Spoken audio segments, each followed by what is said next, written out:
Suspense.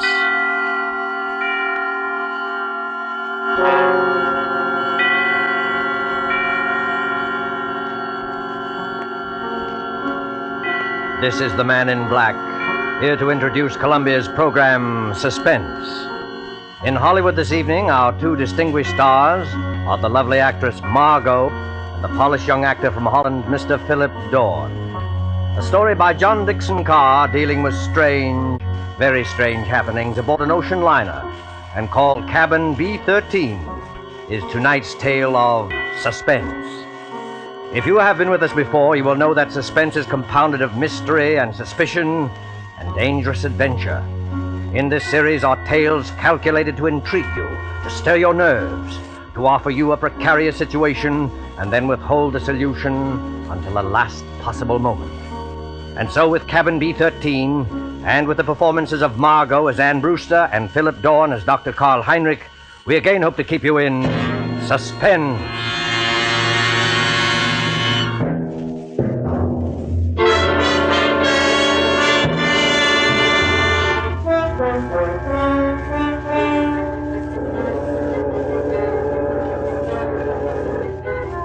Come now, in happier peacetime days, to a great ocean liner on the night of her departure for Europe.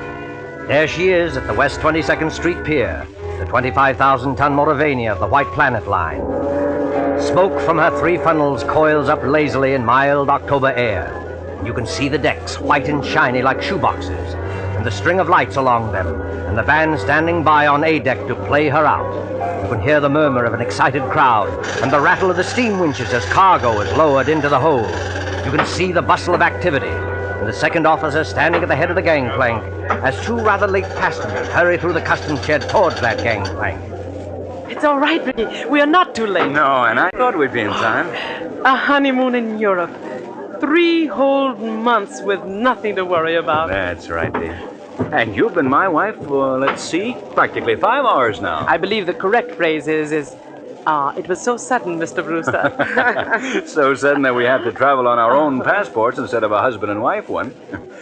I hope they don't think you're not an honest woman. I'm going to act like a complete wanton just to devil you. Oh, what about our tickets, Ricky? Do we give them to that officer standing at the top of the gangplank? No, honey, you keep your ticket. The cabin steward will come around and collect it after we're underway. And the money, Ricky? It's a lot of money, Anne. $10,000 in cash. Maybe I better turn it in at the purser's office for safekeeping. Yes, maybe you had. Wait a minute, Ricky. What is it then? Wait. Do you mind if we stand here for a second before we go up the gangplank? Oh, what's the matter? You're not ill, are you? No, but getting over brain fever isn't any joke. Oh, I know, dear. You see, Ricky, I ought to be eager and excited like all those people up there, but suddenly you get fancies. Queer, sick fancies. Suddenly, right now, all I can think of is the night and the wind and all the black water in the dark. And that's exactly the kind of morbid fancy I'm trying to cure you of. I know, Ricky. I'll be good, but I was just thinking of a story. What story? Oh, never mind. It doesn't matter. Which way do we go? Up the gangplank, through that door there, and then down on the elevator to B deck. And no more horrors, do you understand?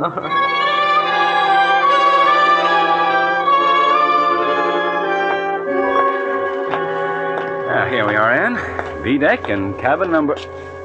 Good Lord. B-13. B-13. You're not superstitious, are you? Why, no, dear. Not about things like that. Open the door. Here we are. Lights on and... Oh, Ricky, darling. It's a beautiful cabin. Best I could get. Well, they've got our luggage in anyway, and... Over there, madam, you'll find a basket of fruit and some books from your obedient servant. Oh, you are nice to me. And I'm feeling so much better, Ricky. I will be all right, darling. Of course you will. But you won't find any detective novels among those books. Please, Ricky. Detective novels may be all right for presidents and college professors, but they're straight poison to you. You'll read love stories and like it. You know, Ricky, I keep thinking and thinking about that story I mentioned. Oh, what story, dear? It's an old one. You probably know it, but it was new to me. A woman and her daughter arrive in Paris and go to a hotel. Oh, you mean the old Paris exposition story? Yes, that's it. The daughter goes out. When she returns, her mother has disappeared. And even the hotel room isn't the same. The proprietor of the hotel swears the girl came there alone and that there never was a mother. The whole room is different when she goes back to look at it. The girl goes to the police, and they won't believe her, and she's nearly crazy. Of course, it turns out that the mother has caught bubonic plague and died, and they're hushing it up so that the visitors won't keep away from the city and ruin the whole exposition, Anne, but... You've got to stop this kind of talk. I know. But imagine being in a situation like that, with all those queer eyes staring at you, wondering if you'd lost your reason, wondering if your brain had cracked and the whole world might dissolve, and... Listen. Well, that's the last call, Anne. We'll be underway any minute now. You know, Ricky, I would like to see the skyline go past and the Statue of Liberty and the rest of it. Oh, then why not go up and see it? I've got to deposit this money in the purser's office on C-Deck. But I don't like you to leave me. Oh, now look here, dear. You don't think I'm going to disappear, do you? I suppose I don't really. When I get these ideas, and I can't help it, Ricky, I wish you'd wallop me. Well, I'm not going to wallop you, Anne, but you've got to stop being afraid. You certainly won't disappear in a crowded ship with any number of people all around you. And as for me, I defy Houdini himself to make me vanish. Don't talk like that. I'm not going to vanish, and neither is this cabin, dear. Now, run along. I'll join you on deck as soon as I can. All right, Ricky. I'll be good.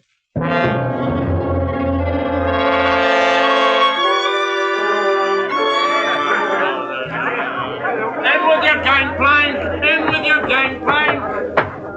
Gangplank, please, sir. Close the rails. Stand by. Eager people, excited people, happy people, all crowding up to the rail to wave goodbye. Nothing to worry about, nothing on their minds except... Except what? Oh, Except seasickness, madam? oh, Oh, I beg your pardon. I hadn't meant to startle you, believe me. please don't mention it. How silly of me. It was my fault. I haven't been very well. I noticed it, madam, if you'll forgive me. That was why I spoke to you. As you see by my uniform, I'm the ship's doctor. This is a British ship, isn't it? But you don't sound British. No, I'm an Austrian, madam. Dr. Paul Heinrich, at your service. I'm not very popular in my own country today. The days of colored shirts and vacant minds. I'm Mrs. Brewster, Doctor, Ann Brewster. When does the ship go? In about a second, Mrs. Brewster, you will hear the whistle, then the band will strike up, all langs in, and then... We're moving, aren't we? Yes? Don't you feel the vibration of the engines?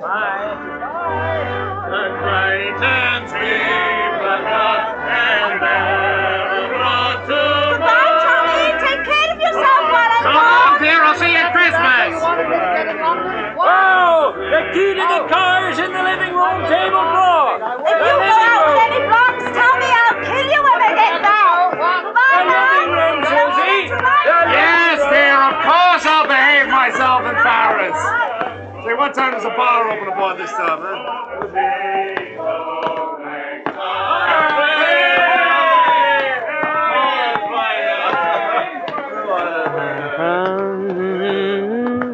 I imagine this is not your first crossing, madam. Oh, I'm afraid it is, Dr. Heinrich. My husband's crossed many times, he tells me, but not on this ship. Well, then I hope you're a good sailor. Why, Dr. Heinrich? Well, because we'll run into some very dirty weather once we are out at sea.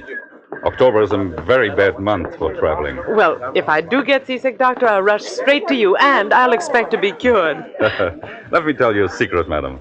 There are two common ailments for which medical science has no cure. One is ordinary seasickness, and the other is hangover. Tomorrow morning I shall be dealing with both. And enjoying it? Oh, no. Sympathizing with it. That's all I can do. How do you like the Mauravania? Oh, it's a magnificent ship from what I've seen of it. And you know they've given us a very nice cabin down on B deck, B13. What's the matter? Why are you looking at me like that? I beg your pardon. Did you say B13? Yes. Why not? You're quite sure of that, madam? Why, yes, of course I'm sure of it. I saw the number on the door. Why not?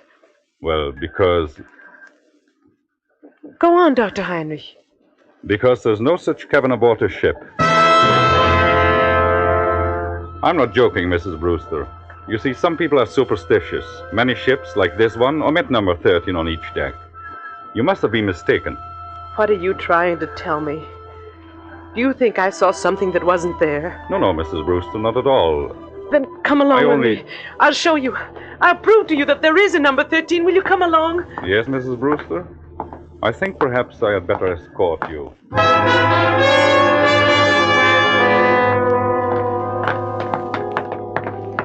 Stewardess! Yes, miss. Yes, ma'am. Come in straight away. Tell me, stewardess, this is B-deck, isn't it? B-deck, ma'am? Why, yes, ma'am. No doubt about that. Dr. Heinrich and I have been all over this part of the ship looking for cabin number 13, but we don't... I've been trying to convince this lady stewardess that there's no such cabin number 13 on this ship. Why, there sure to heaven isn't, ma'am. And never has been. I've served aboard the Mauravania a matter of 8 years, and I ought to know. But I tell you, I saw it. I was in there. It was a big cabin with a private bathroom attached. The walls were paneled in light oak, and the furniture was rosewood and yellow satin, and the portholes were like real windows. No, that's not much good, ma'am. No, I'm afraid not. Most of the cabins hereabouts look like that. May I ask you, what name was the cabin booked in? Brewster, naturally. Mr. and Mrs. Richard E. Brewster. Here, let's have a look on my list. No, there's no Brewster here, ma'am. I tell you, I was in there. They even delivered the luggage. I saw it. Excuse me, ma'am, but I had a look-see in all the cabins I'm in charge of, just to see if the passengers wanted anything. And I don't remember any luggage with a Brewster label on it. Wait a minute. There may be a partial explanation of this. You see, that's better, Mrs. Brewster. I was hoping you might find one. Ricky, that's my husband. Ricky and I have only been married a very short time, and when my maid printed the baggage labels, she must have made them out in my maiden name. I never noticed at the time. Oh, what name might that be, ma'am? Thornton. Anne-Marie Thornton. Oh, Lord, miss. Now, why couldn't you have said that before? I remember it well. 2 silk cases and a little trunk. They're in B16 now. Where's B16? Right behind you, miss. You're standing practically in front of the door. Oh, thank goodness.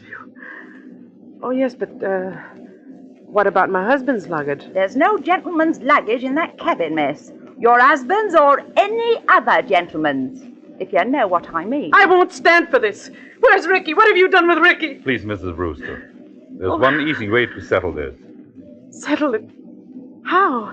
Just look down the corridor. You notice the man coming towards us? The man with the 2 gold stripes around his sleeve? Well? That's Mr. Marshall, our second officer. Did you ever see him before? Yes.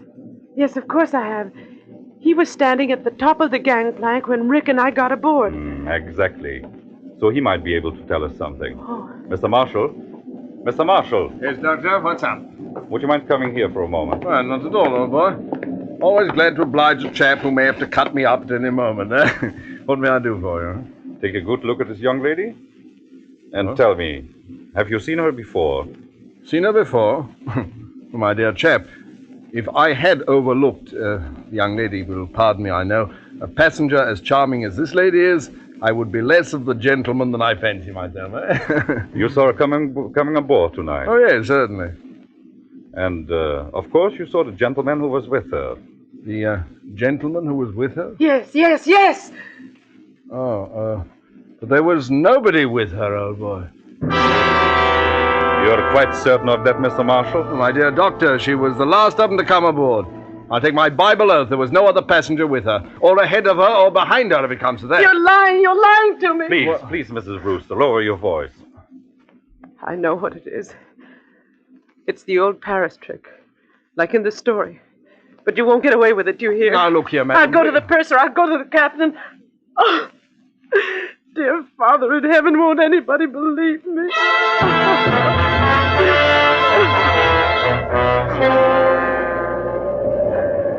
Later that night, in the captain's room just abaft the bridge, there is a conference of ship's officers. Outside, stung by spray clinging to the bulkhead rail in the dark, a frightened girl waits until the door of the cabin's room opens. Will you bring the young lady in, Dr. Heinrich, and close the door? Yes, sir. Here we are. This is Captain Wainwright. Now, just tell your story straightforwardly and please don't excite yourself. Well, maybe we can get some decision into this matter. Will you sit down here beside my desk, Miss Thornton? My name is Brewster, Captain. Mrs. Ann Brewster. Whatever you say, Mrs. Brewster. Thank you very much, Captain. I might tell you, ma'am, I've got a lot on my mind already. My first officer comes aboard with an attack of flu. I'm facing an equinoctial gale short-handed, and now this has to happen on top of it. I'm terribly sorry I can't help that, Captain. But I want to know what they've done with Ricky. Just one moment, please, while I get this straight. By this time, I understand you yourself have personally interviewed practically every single passenger aboard this ship. Is that true? Yes, it's true. But your alleged husband is not here. Is that true? Yes, that's true, In the meantime, the purser has sent a squad of men to search this ship. They've searched every inch of it. You can take my word for that. There's nobody hidden. Your husband's not here. According to Mr. Marshall, who's standing over there... I see him. According to Mr. Marshall, he never was here. Oh, hang it all, Miss Thornton. You needn't glare at me like that. We couldn't see the chap. He wasn't there, now could we? Be quiet, Mr. Marshall. Yes, I'm sorry. No, I'm not unreasonable, Mrs. Brewster. I think you'll admit that. But what can I do? What can I say? Can you offer any proof, even, that this husband of yours ever existed? Proof? Yes, of course I can. Excuse me for interrupting, but would you mind, Captain, if we ask a question or two? No, Doctor, go ahead. I tell you, I'm going daft myself. If you were married, Mrs. Brewster, you must be carrying a joint husband and wife passport. Where is that? Well, there wasn't time to get one. We each carried our own passport. Oh, I see. But still, there must be someone back in America who can confirm what you say if we got in touch by radio telephone. Your parents, for instance. I haven't got any parents. They're dead. What about relatives, then, or a guardian? My guardian is a trust company. The administrators don't even know I'm married. But somebody must have performed the ceremony of marriage. The parson, the justice of peace. Yes, of course. But... Oh, I can't remember the name of the town. You don't remember the name of the town? Hold tight to your chair, Mrs. Brewster. The ship is going to pitch again. How's the glass looking, Mr. Marshall? Barometer's rising, sir. This weather won't hold long. We shall be in the fog before morning, though. We're in a fog now, if you ask me. This lady says she I'm terribly sorry, but I'm trying to think of it. It was a little town in upstate New York where they can marry you at a moment's notice. Ricky kept the certificate. I was confused. I haven't been well. No, you haven't. You see, Ricky had been away, and he came back, and I was in love with him, and he sort of swept me off my feet, and... Oh, what's the use? Not much use, apparently. If you'll take my advice, ma'am, you'll go below to your cabin and get some sleep. I'll send the doctor down to mix you a sedative. You think I'm crazy, don't you? I think you're a little overwrought, ma'am. What I can't understand is why. Why should you want to do this? It can't be the bubonic plague this time. Bubonic plague, ma'am? Who said anything about the bubonic plague? Never mind. But I'll show you. You're all against me, except maybe the doctor. But I'll show you. I'll prove it to you. I am going downstairs, and I don't want anybody to follow me. Good night. Good night, all of you. Well, I'm glad that's over. Look here, Mr. Marshall. Huh? You think it's quite safe to trust her out there alone? Well, I don't know, sir. She's mad as a hatter, if you ask me. You think she might do something foolish? Well, I think she might chuck herself overboard if we're not careful. What's your opinion, Doctor? I can give you my opinion, gentlemen, in a very few words. That girl is as sane as you are. What's that? Wait and hear what I have to say. I shared your own belief at first, but I've been talking to her all evening. I've heard her whole story, and there's not a psychopathic trait in her nature. She firmly believes in this husband. Yes, Doctor. A lot of people firmly believe they're Napoleon, but they get tossed into loony bins, as to say. This matter is not a joke, Mr. Marshall. I tell you, this man exists. Or did exist. What do you mean, Doctor? I suppose he has been murdered. Perhaps he has been murdered and thrown overboard. Murdered? Thrown overboard? If you remember, Richard Brewster was carrying a very large sum of money in cash. His wife's wedding gifts. Practically all her inheritance. He meant to go to the purser's office, but he never got there. That money might have been a great temptation. To whom? To a stewardess, perhaps, or even to a ship's officer. Just exactly what are you getting at? Well, numbers on doors can be changed easily enough. Just print a small card and put it on the metal slot on the door. I still want to know what you're driving at. If you use your intelligence, gentlemen, I think you will understand how a man can be made to vanish into thin air. And why Mr. Marshall saw never another passenger. You still don't see it? No, I do not. Well, then listen, and I'll explain exactly how a situation like this...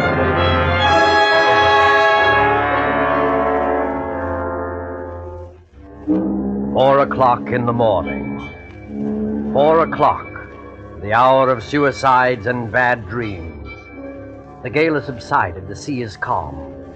The SS Mauravania creeps blindly at barely 8 knots through a thick and strangling fog. The whole ship is dark and sealed up in sleep. There's no sound in all that mournful dimness, except when the foghorn cries out a warning overhead. Even cabin B-16 is dark. Anne Brewster, still fully dressed, lies restlessly across one of the berths, her head almost touching the intercabin telephone. What was... Oh, I thought I heard... Telephone. Yes? Hello? It's me, Anne. Take it easy now. Ricky! Ricky, where are you? Quiet. Keep your voice down. Where are you, Ricky? What happened to you? Are you hurt? No, I'm not hurt, but he nearly got me. Who nearly got you? Listen, dear. I can't explain over the phone, and I don't dare go down there. Can you meet me up on deck? Yes, of course. Where? Do you know the boat deck? Boat deck? Which one is that? The top deck, where all the lifeboats are slung. Oh, yes, I know it. Well, go to the starboard side. Yes? That's the right-hand side, facing forward. Find the 4th lifeboat from the aft companionway. Yes. There's a thick fog, and nobody will see us. Ricky. What is it? Ricky! He's gone. He's gone. Excuse me, miss, but I thought I heard somebody talking in here. Stewardess, what are you doing up at this time of the night? If I might ask, miss, what are you doing up and dressed? Oh, you ought to get some sleep, miss. You really ought. It might interest you to know, stewardess, that I've just been talking to my husband. Now, look here, miss. Don't start that all over again. Please don't start that all over again. You all pretended to think I was mad, didn't you? And you nearly drove me mad. Ricky's beaten the whole crowd of you, and I'm going out on deck to meet him now. Out on deck, miss. That's what I said. Where's my coat? Don't go out there, miss. Not in the state of mind you're in. And the fog's so thick, you can't hardly see your hand in front of your face. Stand away from the door, please. Suppose, miss, I didn't want to let you go out there. I don't think that would matter much. You've probably heard that mad people have 10 times ordinary strength, and I'm stronger than you anyway. Miss, I'm a begging you. Stand away from that door!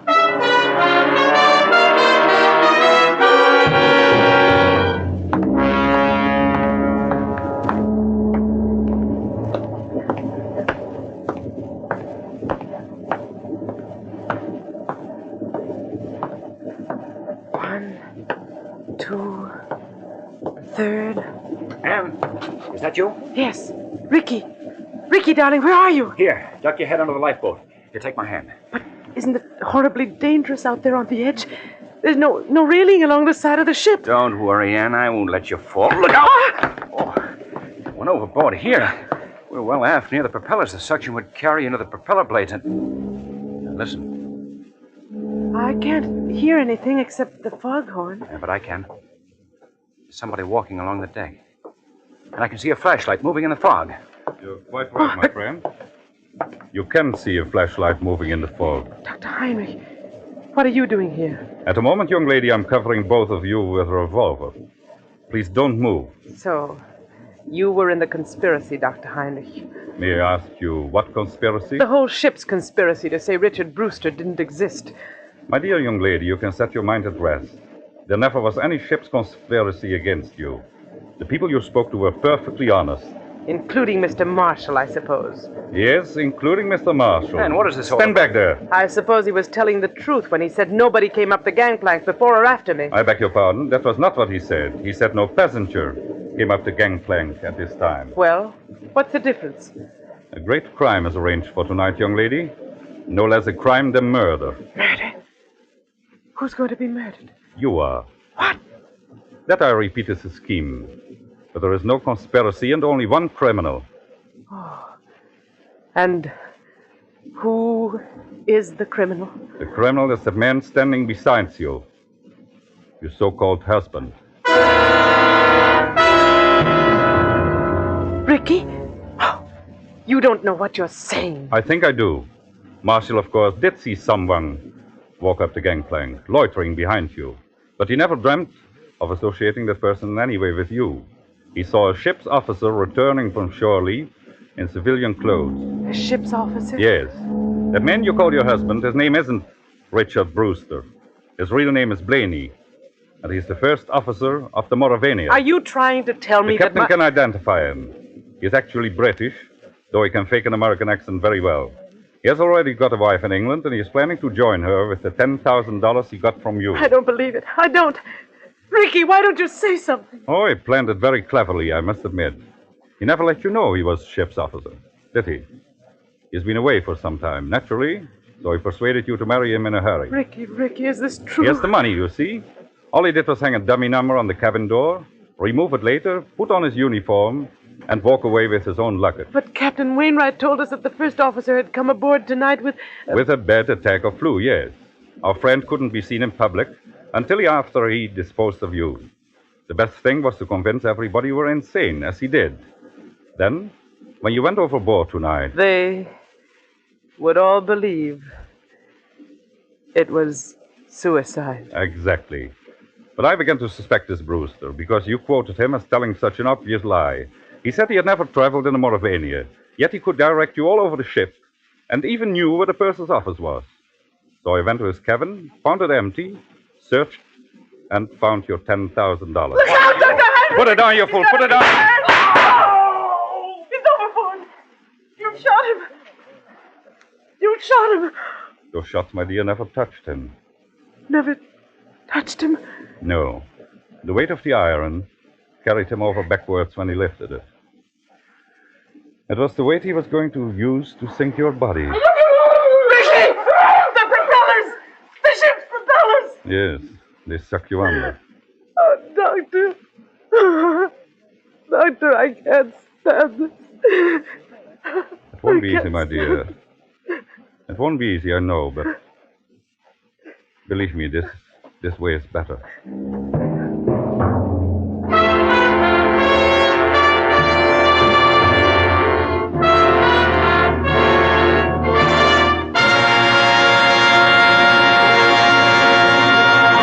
And so closes Cabin B-13, starring Margot and Philip Dorn. Tonight's tale of Suspense. With our two stars tonight were Dennis Hoy as Captain Wainwright and William Johnstone as Ricky Brewster.